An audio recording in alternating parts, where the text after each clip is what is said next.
नमस्कार, public news देख रहे हैं आप।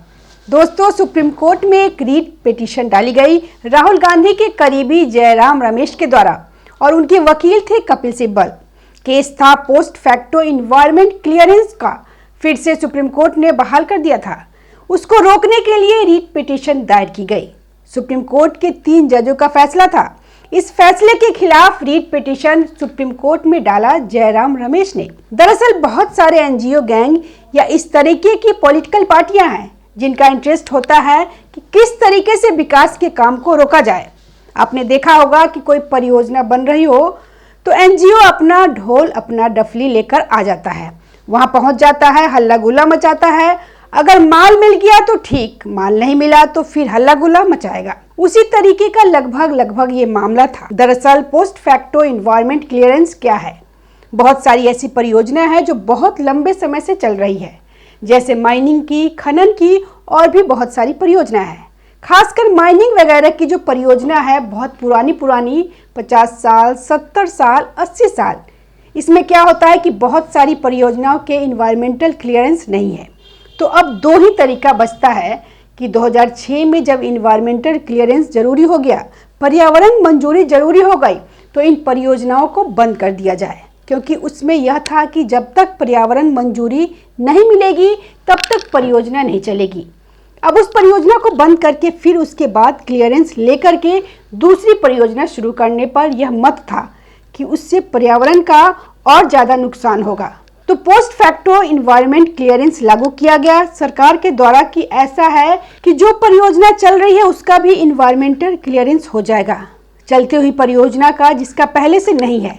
ऐसी परियोजना बहुत कम है, लेकिन जो है उनको अगर बंद करके उनकी जगह पे दूसरा शुरू किया जाए तो ज़्यादा नुकसान होगा। इस पे सुप्रीम कोर्ट की रोक भी थी। फिर सुप्रीम कोर्ट ने अपने ही फैसले को पलटते हुए कहा कि नहीं, ये परियोजना लागू हो सकती है क्योंकि इससे बहुत नुकसान होगा, राजस्व का नुकसान होगा, जगह का नुकसान होगा, इन्वायरमेंट का नुकसान होगा।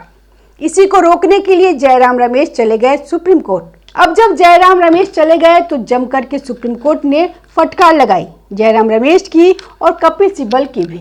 उनको भी पकड़ लिया सुप्रीम कोर्ट ने। दरअसल सीजीआई जस्टिस सूर्यकांत की बेंच ने कांग्रेस सांसद जयराम रमेश पर नाराजगी जताते हुए फटकार लगाई।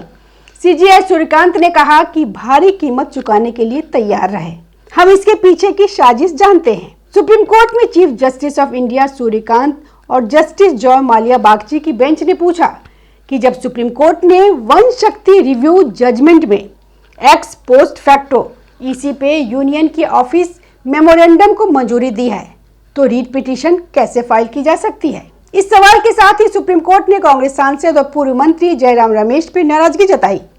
इतना ही नहीं, सुप्रीम कोर्ट ने जुर्माना लगाने की धमकी भी दी। सीजीआई जस्टिस सूर्यकांत की बेंच ने कांग्रेस सांसद जयराम रमेश की याचिका सुनने से इनकार कर दिया।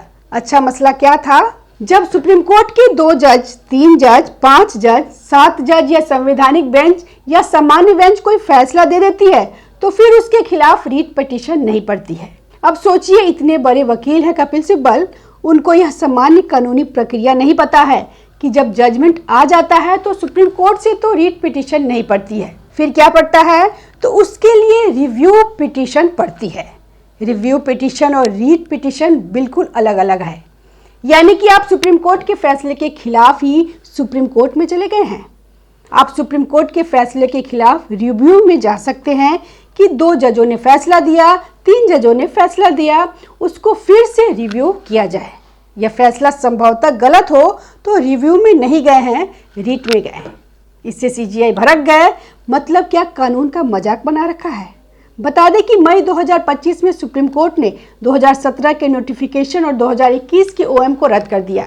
इसमें 2006 के इन्वायरमेंटल इम्पैक्ट असेसमेंट नोटिफिकेशन के तहत बिना पहले से मंजूरी के शुरू हुए या बढ़ाए गए प्रोजेक्ट्स के लिए पिछली तारीख से इन्वायरमेंटल क्लियरेंस की इजाज़त दी गई थी। इसके बाद confederation of real estate developers of India ने एक रिव्यू पिटीशन फाइल की, जिसमें कहा गया कि मई 2025 के फैसले से रियल एस्टेट सेक्टर और एक दूसरे पर निर्भर इंडस्ट्रीज को काफ़ी मुश्किल हुई।